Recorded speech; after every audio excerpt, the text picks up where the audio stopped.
بسم الله الرحمن الرحيم نحمده ونصلي ونسلم على رسوله الكريم اما بعد. السلام علیکم ورحمت الله وبرکاته.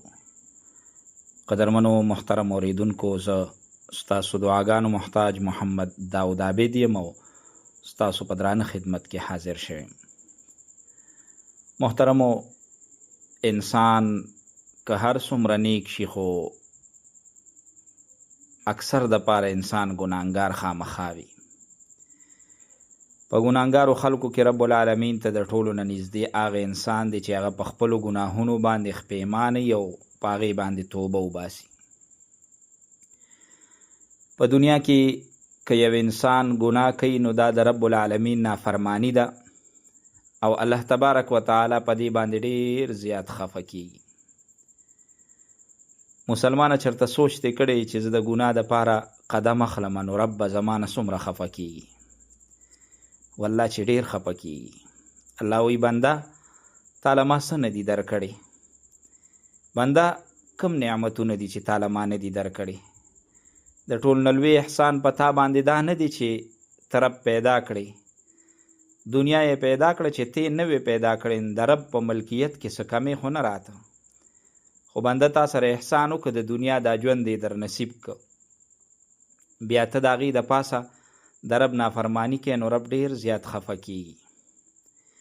قدرمنو، زمونږ د خپل رب سره د عشق تعلق دی، ډېر د محبت تعلق دی.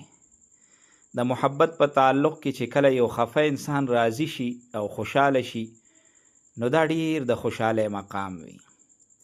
د رب العالمین خوشحالي چې مونږ او تاسو ته نصیب کیږي نو چې کله هم رب زمونږ سره روغ او صلح وکړه او هغه زمونږ نه خوشحاله شو نو دا به زمونږ او ستاسو دپاره ډېره د خوشحالۍ ورځ وي. د جنت په اړه مې تذکره شروع کړې وه. د جنت نعمتونه مې تاسو ته مخې ته بیانول چې هلته به انسان ته رب العالمین داسې داسې نعمتونه ورکوي. خو زه د ټولو نه لوی نعمت چې په جنت کې کم میلاویږي هغه به د رب العالمین رضامندي وي. نعمتونه خو د الله په لاس کې دي چې هغه سره زمونږ تعلق جوړ شي او هغه سره زمونږ عشق او محبت او تعلق د عشق او د محبت پیدا شي. نه به مونږ له ولې څه نه راکوي؟ الله سره چې مونږ عشق کوو هغه به زمونږ سره نه کوي. نو بیا چې کله زمونږ تعلق د عشق او محبت شي نو دا نعمتونه به ټول هر څه د رب د طرف نه مونږ او تاسو ته میلاویږي. نو خلک وایي په جنت کې نعمتونه دي، داسې میوې دي، داسې حورې دي، دا څیزونه دي، دا څیزونه دي. واقع چې ډېر لوی څیزونه دي، ځکه چې رسول الله صلی الله علیه وسلم د هغې په اړه فرمایلي چې ما لا عین رأت ولا اذن سمعت الی آخر الحدیث. داسې نعمتونه چې د انسان سترګو نه دي لیدلی او د انسان غوږونو د هغې په اړه اورېدل نه دي کړی، د انسان په زړه کې د هغې متعلق څه سوچ فکر هم نه دی راغلی، داسې نعمتونه دي. نو دا د الله د طرف نه دا ډېر لوی نعمتونه دي. خو زه هم د دې د پاسه چې کوم لوی نعمت دی هغه د رب العالمین رضامندي ده چې د قیامت په ورځ مونږ د رب سره مخامخ شو او رب د خپل شان مناسب مونږ ته وخاندي او خوشحاله شي او وایي چې بنده زه ستا نه راضي یم. د انسان دپاره د ټولو نه لوی نعمت، د ټولو نه لوی خوشحالي په جنت کې دا د رب العالمین رضامندي ده. الله چې یو بنده سره ملاقات کوي الله به ترې راضي وي. نو په جنت کې لوی نعمت د الله رضامندي او د رب العالمین ملاقات دی. نو قدرمنو، په جنت کې به عظیم نعمت چې انسان ته کم میلاویږي هغه به د رب العالمین رضامندي وي چې رب به وایي بندګانو ستاسو نه زه راضي یم، ستاسو نه زه خوشحاله یم. جنتیانو نه به الله تعالی راضي وي او رب العالمین به په خپله جنتیانو ته د مختلفو نعمتونو زیری ورکوي چې بنده زه راضي یم، دا پلانې نعمت به درکوم، دا پلانې نعمت به درکوم. او د دې تذکره په قرآن مجید کې شته دی. سوره توبه کې تاسو 21 او 22 نمبر آیات ولولئ. اعوذ بالله من الشیطان الرجیم یبشرهم ربهم برحمة منه ورضوان وجنات لهم فيها نعیم مقیم خالدین فيها ابدا ان الله عنده اجر عظیم. رب العالمین فرمای دا جنتیان چې دي دې ته به رب العالمین زیری ورکوي د خپل رحمت، د خپل رضامندۍ او د داسې جنتونو کم چې به د دې دپاره د همیشګۍ جنتونه وي، داسې جنتونه چې هغه به تل تر تله وي او د جنتیانو دپاره د رب العالمین سره ډېر لوی اجر دی. بیا خاص کر کم متقیان جنتیان چې دي نو هغې سره خو به رب العالمین چې کومې وعدې کړي دي د هغې تذکره به کوي. للذین اتقوا عند ربهم جنات تجري من تحتها الانهار خالدین فیها وازواج مطهرة ورضوان من الله والله بصیر بالعباد. هغه خلک چې پرهیزګار دي د الله نه یریږي د هغې دپاره د خپل رب سره داسې جنتونه دي چې د هغې د ونو لاندې به نهرونه بهیږي. یا دغه شان قرآن مجید کې الله فرمایي سورة البینه ان الذین آمنوا وعملوا الصالحات اولئک هم خیر البریه. قدرمنو د دې آیاتونو که تاسو وګورئ د دې نه دا خبره معلومیږي او داسې د نبی علیه السلام حدیث مبارکه هم دي چې په هغې کې رسول الله صلی الله علیه وسلم امت ته دا ښایي چې په جنت کې به د جنتیانو نه رب العالمین راضي وي او خوشحاله به وي او دغه د جنتیانو دپاره لویه کامیابي ده. بخاری شریف روایت دی او دغه شان امام مسلم رحمه الله هم ذکر کړی دی. جناب محمد رسول الله صلی الله علیه وسلم فرمایي چې الله تبارک و تعالی به جنتیانو ته وفرمایي یا اهل الجنت ای جنتیانو. دی بوله جواب ورکړي چې ای زمونږ ربه ستا حکم منلو ته مونږ تیار یو، لبیک و سعدیک.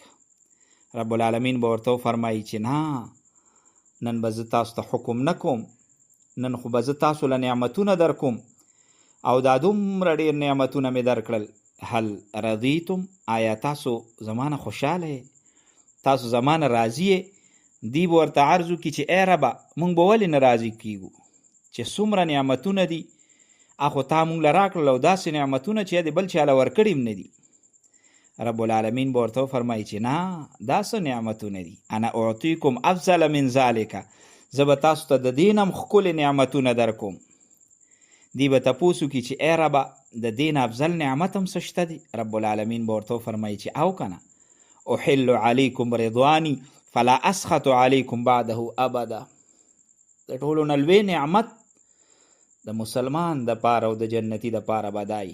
رب به وفرمایي چې آو زه تاسو ته خپل رضا در کوم، نن نه وروسته به زه تاسو نه خوشحاله یم، دې نه پس به زه هېڅکله تاسو نه ناراضه کېږم نه، هېڅکله به زه تاسو نه خفه کېږم نه. قدرمنو دې آیاتونو مبارکو ته که سړی سوچ او فکر وکړي یا د احادیثو مبارکو ته سوچ وکړي نو دې نه دا معلومه شوه چې د رب العالمین رضامندي دا ډېر لوی نعمت دی، د جنت د نعمتونو نه لوی نعمت دی. ځکه چې کله د انسان نه رب العالمین راضي شي نو بیا خو د انسان د سعادت جرړه هم دغه ده، د کامیابۍ جرړه هم دغه ده، انسان به کامیابه وي. بیا اگر چې په جنت کې د رب العالمین دیدار د ټولو نه لوی نعمت دی، خو دا دیدار به چاته نصیب کیږي؟ دا به هغه چاته نصیب کیږي چا نه چې رب العالمین راضي شي، چا نه چې رب العالمین خوشحاله شي. په دې احادیثو مبارکو کې دا خبره ذکر شوه چې رب العالمین باول د جنتیانو نه پوښتنه وکړي چې آیا ستاسو ما نه راضي یې؟ کله چې دی جواب ورکړي چې او مونږ راضي یو، بیا به رب العالمین فرمایي چې تاسو راضي یې نو زم تاسو نه راضي یم. دې ځای کې یو نکته ده، هغه دا ده چې دې حدیث نه معلومه شوه چې کله یو کس د رب العالمین نه راضي او خوشحالي نو دا علامه د دې خبرې ده چې رب العالمین هم د ده نه راضي دي. د صحابه کرام رضوان الله علیهم اجمعین متعلق دا خبره نقل ده چې دی په دې خبره باندې بحث او سوچ کو چې مونږ ته به دا څنګه معلومه شي چې رب العالمین مونږ نه راضي دی او که نه. آخر دی په دې خبره باندې اتفاق وکړه چې کله مونږ د رب العالمین نه راضي او خوشحاله یو نو بیا مونږ لم یقین پکار دی چې رب العالمین هم زمونږ نه راضي او خوشحاله دی. نو به هر حال قدرمنو په جنت کې به لوی نعمت د انسان د پاره هغه د رب العالمین رضامندي وي چې هغه به انسان ته په جنت کې حاصلیږي. او رب العالمین چې رضا شي قدرمنو د خوراکونو او د څښاکونو خو به بیا لې مزې وي په جنت کې او خوشحالۍ به وي، خو د رب العالمین د ملاقات او د رب العالمین د رضامندۍ به بیا ډیر زیات عجیبه خوند په جنت کې. رب خو داسې یو ذات دی چې موږ لیدلی نه دی. رب خو داسې یو ذات دی چې د هغه متعلق موږ سوچ قدرې هم نشو کولی. رب ډیر بل شان ذات دی قدرمنو، چې هغه سره ملاقات وشي او هغه خبرې کوي او هغه ته سړی مخامخ شي او بیا هغه د هغه بنده نه راضي وي او خوشحالی. دا به ډېر لوی د خوشحالۍ او د سعادت وخت وي. قرآن مجید او احادیث مبارکو نه صراحتا دا خبره معلومه ده چې رب العالمین ملاقات وکړي د انسان سره او د انسان نه راضي، نو رب العالمین به د انسان سره خبرې هم کوي. الله اکبر. امام بخاری رحمت الله علیه په دې مستقل باب قایم کړی دی، باب کلام الرب مع اهل الجنه. باب دی په بیان د دې کې چې رب العالمین به د جنتیانو سره خبرې کوي. بیا امام بخاری رحمت الله علیه د دې باب لاندې هغه احادیث راوړي دي په کومې کې چې د رب العالمین د جنتیانو سره د خبرو تذکره ده. په بخاری شریف کې دا حدیث هم ذکر دی. جناب محمد رسول الله صلی الله علیه وسلم فرمای ما منکم من احد الا سیکلمه ربه. نه به په تاسو کې یو کس په جنت کې مگر رب العالمین به د هغه سره خبرې کوي. لیس بینه و بینه ترجمان. د دو یعنی د انسان او د رب العالمین منځ کې بس ترجمان نه وي چې فرشتې به راځي او د الله خبرې به انسان ته رارسي او د انسان خبرې به الله ته رسي، بلکې الله به مخامخ د یو بنده سره خبرې کوي. او ته به وایې چې چېرته پرده خو پکې منځ کې ني. نبی علیه السلام فرمایي ولا حجاب یحجبه. څه پرده به هم نه وي چې هغه به رب العالمین د انسان نه پټ کړي.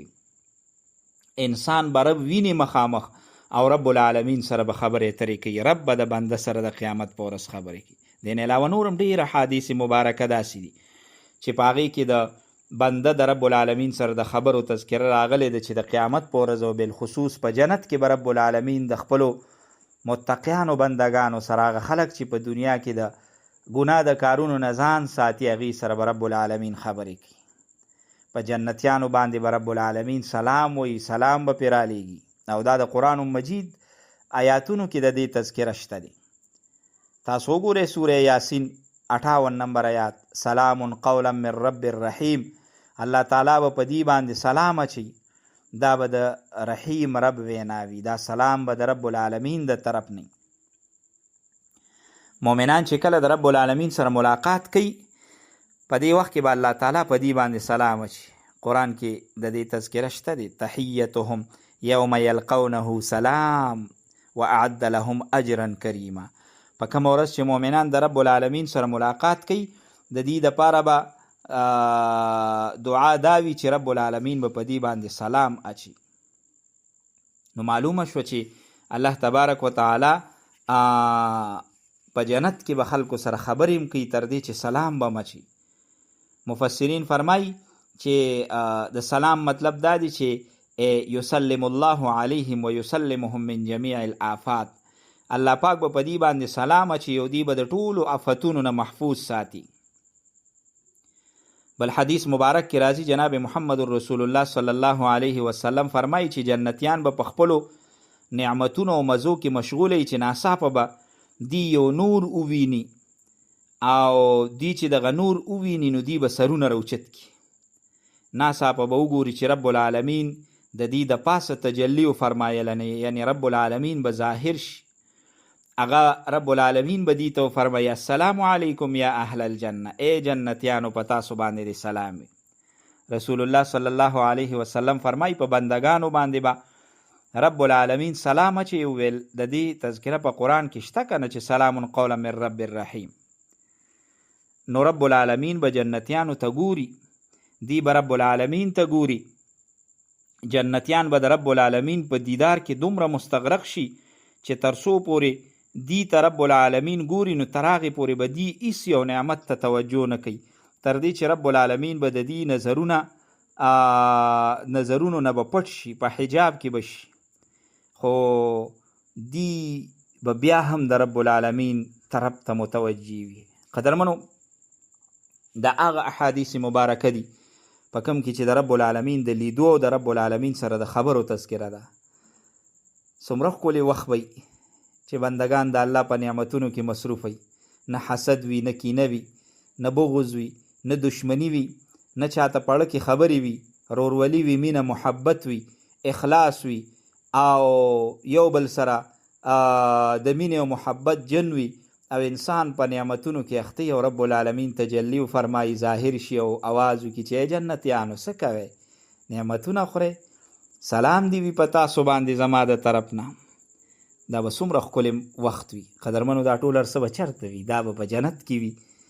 خو بیا به زه تاسو ته یو خبره وکړم چې دا به د هغه چا دپاره چې په دنیا کې د رب د خوښې ژوند تیر کړي، دا به د هغه چا دپاره چې د رب د نافرمانۍ نه ځان وساتي، دا به د هغه چا دپاره چې د رب په حکم باندې لبیک وي، دا به د هغه چا دپاره چې په پټو سترګو د رب په احکاماتو باندې د پیغمبر په طریقو باندې عمل کوي، دا به د هغه چا دپاره نه چې په اسلام کې اعتراضات کوي، په اسلام کې نکته چینی کوي، اسلام دپاره حیلې ګوري، په اسلام باندې سوالونه اوچتوي. نه، دا به د هغه چا دپاره چې په پټو سترګو د رب وینا مني، قرآن مني، حدیث مني، دغه شان د قرآن او حدیث نه راویستلې شوي احکامات مني، دا به د هغه چا دپاره.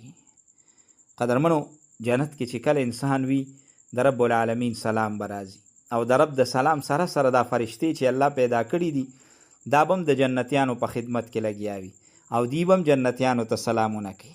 الله فرمایي والملائکة یدخلون علیهم من کل باب سلام علیکم بما صبرتم فنعم عقب الدار.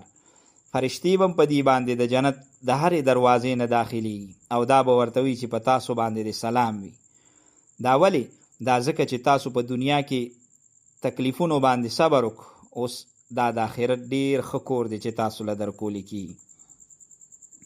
په احادیثو کې دا هم ذکر دی چې فرشتې به په جنتیانو باندې سلام اچي. دغه خو ما تاسو ته په قرآن مجید آیات ولوستو، په احادیثو مبارکو کې هم دي. قدرمنو، خلاصه د ټولو خبرو دا ده چې د جنت ژوند دا د باچایۍ ژوند دی. بس یو ځل انسان سترګې پټې شي او د ده اعمال داسې چې دی په جنت ته تللی شي، بس د ده دپاره د دې نه لویه کامیابي نشته دی. د جنت نعمتونه دا د یو انسان دپاره لوی بادشاهي ده او لوی نعمتونه دي. د جنت ژوند او نعمتونه دا عظیمه بادشاهي ده. رب العالمین فرمایي واذا رأیت ثم رأیت نعیما وملکا کبیرا. کله چې هلته په جنت کې وګوري نو ته به ډېر لوی نعمت او غټه بادشاهي وګوري. یعنی کله چې ته جنت ته داخل شي دا ستا دپاره لویه بادشاهي ده او دا ډېره زیاته لویه کامیابي ده. دا ولې؟ دا ځکه چې دا ادنا جنتي دپاره به د 1000 کاله په مسافت په اندازه باندې حکومت وي او کومې فرشتې چې دله راځي ناغه به د ده نه اجازت غواړي او د ده د زړه هر خواهش به پوره کیږي. نو ولې دا بادشاهي نه شو؟ یقینا چې دا ډېره لویه بادشاهي شوه. په جنت کې به د ادنا جنتي دپاره څه وي؟ د ده د زړه ټولې ارزوګانې به پوره کولی شي. د دنیا په څو چنده زیات ښکلی ځای به دله ورکولی کیږي. د مسلم شریف روایت د امام مسلم رحمه الله ذکر کړی دی چې جناب محمد رسول الله صلی الله علیه وسلم فرمایي په تاسو کې چې کم د ټولو نه ادنا درجې جنتي وي چې صرف بس جنت ته داخل شي نو د ده مرتبه به څومره وي؟ د ده مرتبه به دا وي چې رب العالمین به ده ته وفرمایي چې تمنا په زړه کې د څه خواهش دی هغه بیان که. دی به خپل ټول خواهشات ذکر کړي چې رجي دا راله پوره کړي. رب العالمین به سره د علم تپوس وکړي هل تمنیت، ایا ارزوګانې دې بیان کړې؟ بس نور خو څه نه وی. دی به ورته جواب ورکړي چې اوجي ما د خپل زړه ټول خواهشات هغه ښکاره کړل. رب العالمین به ورته وفرمایي چې فإن لک ما تمنیت ومثله معه. تا چې څومره آرزو وکړو خواهش دې وکړل، څومره هر څه چې دې وغوښتل دا ټول به تاله درکړي شي او د دې په یو چند بدله نورم یعنی 2 چند بدله درکړي شي، دا به تاله مونږ درکو. او امام مسلم او امام ترمذی رحمه الله یو بل حدیث ذکر کړی، رسول الله صلی الله علیه وسلم فرمایي چې حضرت موسی علیه السلام د خپل رب نه تپوس وکړه چې یا ربي ما ادنا اهل الجنه منزلتا. په جنتیانو کې چې د ټولو ادنا درجې کمې درجې والا جنتي ابه څوک؟ رب العالمین ورته وفرمایل چې دا به هغه کس وي چې کله ټول جنتیان جنت ته داخل شي دا کس به راشي ده ته به وویلی شي چې ادخل الجنه، جنت ته داخل شه. دی به عرض وکړي چې ای رب زه څنګه جنت ته داخل شم؟ حالان کې جنت خو ټول جنتیانو نیولې چې چا ځای نه دي، بس هغې خپل خپل ځای نه نیولي دي.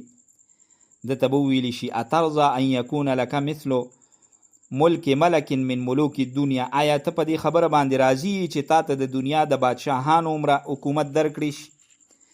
چې دنیا د یو بادشاه له څومره حکومت ورکړی شوی، څومره ځای ورکړی شوی، څومره نعمتونه ورکړی شوي، آیا ته په دې باندې راضي چې دقه نه نعمتونه مونږ تاله درکو؟ نو هغه به جواب کې ووایي چې رضیت ربي، ربه زه په دې راضي یم، دا ډېر شي دی چې ته ماله دومره راکړي. رب العالمین به ورته وفرمایي چې لکه ذلک ومثله ومثله ومثله ومثله، ستا دپاره د دنیا د بادشاهانو عمره حکومت هم شو، او د دې سره سره تا ته همدغه مره اندازه نورم، همدغه مره اندازه نورم، همدغه مره اندازه نورم، همدغه مره اندازه نورم درجې درکړی شي. یعنی د دنیا په اندازه 4 چنده نور ځای به هم ستا دپاره په جنت کې شي. دا سړی به په 5م ځل عرض وکړي چې رضیت ربي، ای ربه زه راضي شوم. الله به ورته وفرمایي چې هذا لک وعشرة امثاله ولک ما اشتهت نفسک ولذت عینک، دا هم ستا شو، دا څه چې مې درکړل، او د دې پلس چنده نور ځای په جنت کې ستا شو. ستا دپاره په جنت کې هر هغه څه دي چې څه ستا زړه غواړي، او څه ستا سترګې غواړي، او ستا سترګې په څه باندې خوشحالیږي، او ستا سترګو له څه خوند ورکوي، ټول هر څه ستا دپاره دي. دا سړی به عرض وکړي یا رب رضیتو، ای ربه زه راضي شوم. نو چې کله د ادنا جنتي دپاره دومره لوی جنت دی، قدرمنو تاسو سوچ وکړئ چې اعلی جنتي له به څومره لوی جنت ورکولی کېږي، د جنت څومره لوی لوی نعمتونه به ورکولی کېږي، او ابه څومره د هغې مقدار صرف او صرف رب العالمین ته معلوم دی. قدرمنو جنت ډیر د خوشحالو ځای دی، جنت دا ډیر د عزت ځای دی، جنت دا ډیر د نعمتونو ځای دی، جنت دا د خواهشاتو د پوره کولو ځای دی. په جنت کې به رب العالمین جنتیانو ته ډیر هغه څه ورکي چې جنتیان به په هغې باندې خوشحالي. جنت دا د رب العالمین د طرف نه د مسلمان دپاره ډیره لویه میلمستیا ده، په هغه ځای کې به د میلمستیا کېږي. خو بیا به تاسو ته دغه یو خبره وکړم چې د جنت حاصلولو دپاره چې څه پکار دي، باید چې مونږ او تاسو هغه وکړو. د دنیا د لږو خواهشاتو پوره کولو دپاره مونږ آخرت هیر کړی دی. څومره د یو بل سره وعدې کوو د دروغو او بې نه پوره کوو. او قدرمن یو بل څیز چې ما کم نوټ کاغه دا دی چې دروغ په مونږ کې څومره ډیر دي، او بیا په دروغو باندې قسمونه. حیران بشي بعضې څیزونه سړي ته مخې ته راشي، یو سړی به قرآن وخوري، قسم به وخوري، بعضې وخت کې یو انسان طلاق وغورځي او خبرې دروغ وي. قدرمنو دروغ دا د ټولو ګناهونو جرړه ده. د جناب محمد رسول الله صلی الله علیه وسلم حدیث مفهوم دا دی چې مسلمان کمزورې د هر قسمه ګناه کیدی شي، خو ګورې مسلمان دروغ نشي ویلی. ښه دروغ دا د مسلمان شیوه نه ده، د مسلمان په ګناهونو کې هم ګورې دروغ نه دي شمار، دا د کافرانو ګناه ده دروغ ویل. مونږ دروغ وایو، مونږ دوکې کوو، او بیا هم د رب العالمین نه د جنت تمه کوو. ښه خبره دا ده چې د رب العالمین نه مونږ ښه امید ساتو، ځکه رب د بنده سره داسې محبت کوي چې بنده سره داسې محبت هیڅوک نه کوي. رب د خپل شان مناسب په بنده باندې خوږیږي او خفه کیږي چې داسې په بنده باندې څوک هم نه خفه کیږي. خو رب ګورې د بنده نه هم خفه کیږي چې کله بنده د رب العالمین نافرماني وکړي. او زه تاسو ته یو عجیبه نکته ووایم، دا ځان سره ذهن کې وساتئ. رب العالمین په څه باندې ډیر زیات خفه کیږي؟ رب ګورې په بنده باندې ډیر زیات خفه کیږي. الله په مونځ نه کولو هم خفه کیږي، په روژه نه نیولو هم خفه کیږي، په حج نه ادا کولو هم خفه کیږي، په زکات نه ادا کولو باندې هم خفه کیږي. خو د دې ټولو نه زیات چې خفه کیږي، الله په بنده باندې ډیر خفه کیږي چې ته د الله بنده زوري، د الله بنده سره ظلم کې، د الله د بنده سره وعده کې او پوره کې نه، د الله د بنده د حیا او د عزت خیال نه ساتي، د الله د بنده نه ته په زور زیاتی ارس اخلي، د الله بنده ته دروغ وي، د الله بنده سره دوکې کې، دا ټول هغه څیزونه چې رب ګورې په دې ډیر زیات خفه کیږي. ولې؟ ځکه رب العالمین ته بنده ډیر زیات ګران دی.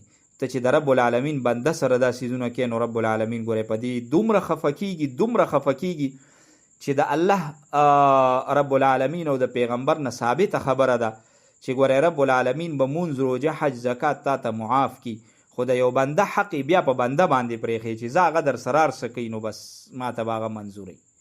چې بنده دې معاف کوي نو زه دې معاف کوم، چې بنده دې نه معاف کوي رب وایي زه دې نه معاف کوم. دا د بنده حق بیا په بنده باندې پرېښوستی دی.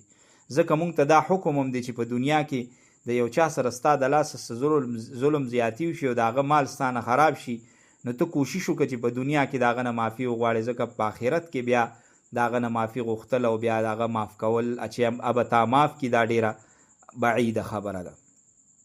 نو قدرمنو موږ د دغه جنت د حاصلولو دپاره تیاري وکړو او د رب العالمین د ملاقات دپاره تیاري وکړو، د رب العالمین د رضامندۍ او د رب العالمین د خوشحالولو دپاره موږ او تاسو تیاري وکړو. پروګرام وخت پای ته رسي انشاءالله العزیز ستاسو درانه خدمت کې به بیا حاضریږو که چېرته جون وفا وکړه. تر بل پروګرام ستاسو دعاګانو محتاج محمد داود عابد ستاسو لخوا اجازه اخلي چې هر ځای کې الله مو قدرمن او خوشحال لره د لوی الله په امان.